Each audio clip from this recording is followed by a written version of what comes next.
were 51 to 56% cumulative all tax and surcharges. We talked a lot over last 3-4 weeks with the Minister of Finance, Planning, with NBR, with Finance Ministry. We are working together with the industry, with a lot of people who are sitting here to understand the challenges.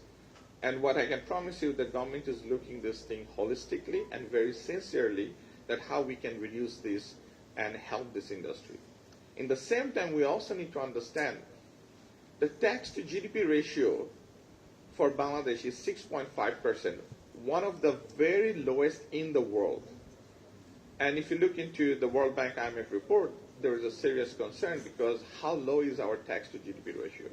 So it's not an overnight solution, but we are working hand in hand with Ministry of Finance, with NBR, to help the industry to reduce the tax rate, in the same time help the country to grow in future. But our promise to you is that we're going to focus very heavily and do what's needed to help this industry and reduce the tax rate and help the consumer at the end. Second thing I'm going to highlight is the connectivity. I already talked about the importance of connectivity, and I'm going to share that we need to build world's best 5G network, and we need to build best fiber broadband network. There is no if, but, or. So we have to achieve that, and we have to achieve that within the next 5 years, inshallah. Along with our partners, the mobile operators, we will do what's needed, along with BTRC chairman and all the colleagues who are sitting here. We have to have proper spectrum policy, the proper guideline for the industry, but we have to evolve from 4G to 5G, and we need to build the best 5G network in the world, not just in the region. We want to build the best network for 5G, full stop. When it comes to broadband, it is critical that we simplify our ecosystem and we reduce the digital divide existing in this country. If you look into our country, that the broadband what is in Dhaka is not necessarily the same broadband in Chittagong, is not the same in Sylhet, and when we go to the further in Upajilas and Union, it's even more challenging. We need to build, it's our responsibility to offer a children who lives in the northern or southern or western part of the country the same kind of a broadband services the children get in Dhaka city. So we have to look across the country.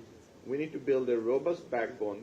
We need to build a fiber network across the country to offer at least 100 meg and over throughout the Bangladesh. That will be very critical to reduce the digital divide and offer the same opportunity to a children who is living in a village or the children living in capital.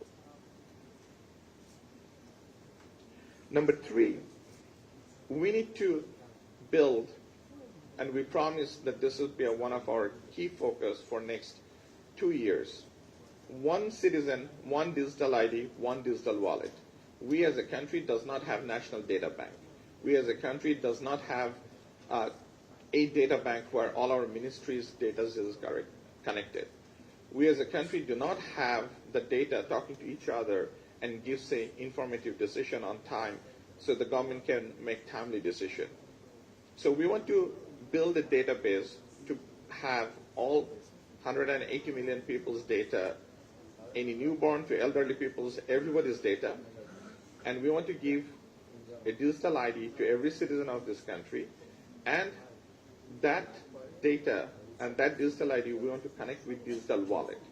That digital wallet can be connected with your mobile pay or credit card or debit card, whichever it might be, but every citizen in the country should have a digital ID and should have a digital wallet. We already started this project, and within the next 18 to 24 months, we intend to complete this work and roll out this national data bank. Fourth, while we work on building this national data bank, we want to equip this data bank with AI.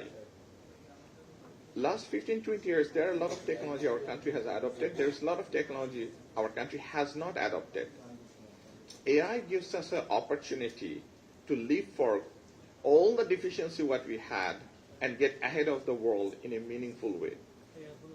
I fundamentally believe our younger generations, our engineers, our innovators are as good or even better than the world's workforce.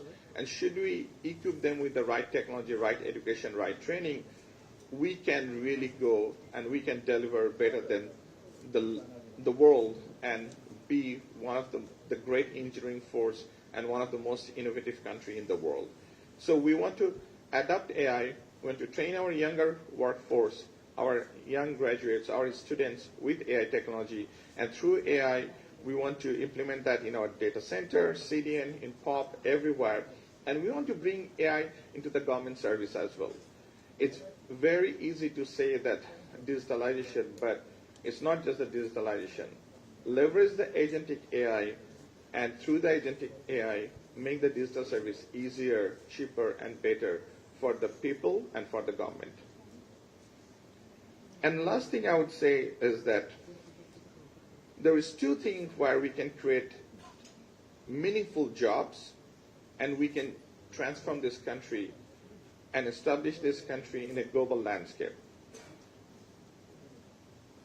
Before I talk about our country, I'll just give a simple example of Vietnam.